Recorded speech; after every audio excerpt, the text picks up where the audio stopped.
Assalamualaikum warahmatullahi wabarakatuh. Perkenalkan, nama saya Elis Febrianti, peserta Latsar CPNS tahun 2025 Kabupaten Majalengka, Angkatan 3 NDH 12 dari kelompok 4, dari OPD Sekretariat Daerah Kabupaten Majalengka.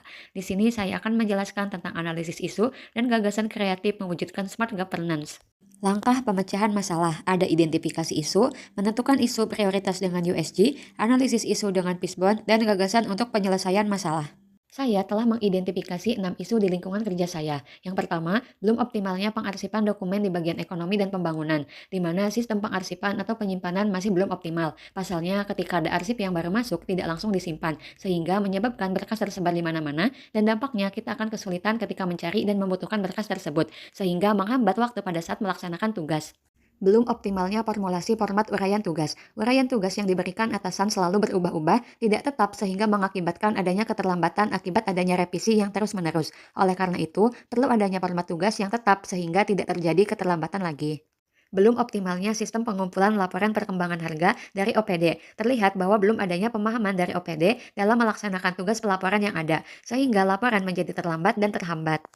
Belum optimalnya penyampaian laporan realisasi DBH-CHT, di mana dalam penyampaian dan pembuatan laporan realisasi DBH-CHT masih banyak OPD yang tidak sesuai dengan format yang diatur dalam PMK, sehingga membutuhkan waktu untuk merubah laporan tersebut sesuai dengan format yang ditentukan, dan hal ini berdampak pada keterlambatan dalam pelaporannya. Yang kelima, kurangnya pemanfaatan teknologi digital dalam penyampaian rekomendasi kebijakan upaya pengendalian inflasi, di mana data yang disajikan masih dalam berupa grafik dan merupakan data mentah, sehingga data tersebut sulit dibaca dan dipahami oleh masyarakat secara umum, dan dampaknya masyarakat jadi tidak dapat mengetahui tingkat inflasi dan upaya apa saja yang telah dilakukan oleh pemerintah Kabupaten Majalengka dalam pengendalian inflasi. Yang keenam, belum optimalnya pemahaman tentang roadmap bagian ekonomi dan pembangunan. Jadi, sebagian pegawai masih belum paham dengan tugas pokok yang harus mereka lakukan. Dampaknya, beberapa tugas akan dilimpahkan kepada satu orang saja yang bukan bagiannya, dan kita akan kehilangan rasa tanggung jawab dalam tugas tersebut, dan akan terjadi keterlambatan laporan karena tugas hanya dikerjakan oleh satu orang saja. Untuk menentukan core isu, saya menggunakan teknik lapisan isu USG, terdiri dari urgensi, yaitu seberapa mendesak suatu isu harus dibahas, dianalisis, dan ditindaklanjuti. Ada seriousness, yaitu seberapa serius suatu isu harus dibahas, dikaitkan dengan akibat yang akan ditimbulkan. Dan ada growth, yaitu seberapa besar kemungkinan memburuk isu tersebut jika tidak ditangani segera. Dari analisis di sini, saya menentukan bahwa yang nomor 4 itu mendapatkan peringkat pertama. Artinya, nomor 4 merupakan isu utama karena berdampak pada halayak umum sampai ke perangkat daerah terkait dengan pelaporan tersebut. Selanjutnya melakukan teknik tapisan isu dengan fishbone diagram, di mana terdapat masalah belum optimalnya penyampaian laporan realisasi DBH-CHT di bagian ekonomi dan pembangunan. Hal ini disebabkan karena yang pertama ada kurangnya pemahaman tentang aturan dalam sistem penyampaian laporan, mereka belum paham tentang sistem pelaporan tersebut dan apa dampaknya apabila kita terlambat dalam pelaksanaannya. Selanjutnya rendahnya kemampuan penggunaan teknologi informasi, karena perbedaan generasi juga bisa menyebabkan rendahnya pengetahuan tentang penggunaan teknologi.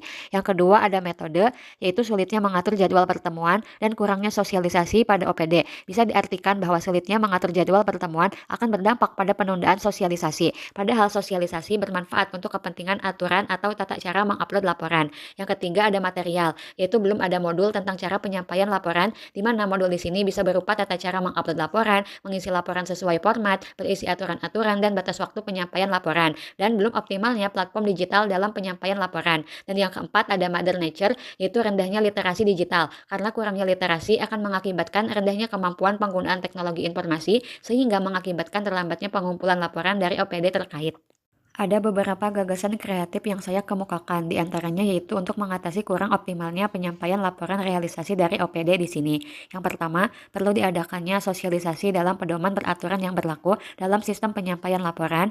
Kita bisa membuatkan modul, kemudian kita sosialisasikan bersama dengan melalui fokus group discussion baik secara daring maupun luring.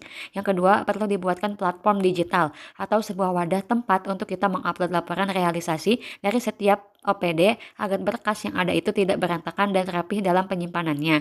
Dan yang ketiga, perlu dibuatkan grup diskusi sebagai pengingat jadwal penguploadan laporan dan pembuatan laporan yang sesuai dengan format, agar tidak terjadi keterlambatan dari pihak OPD terkait.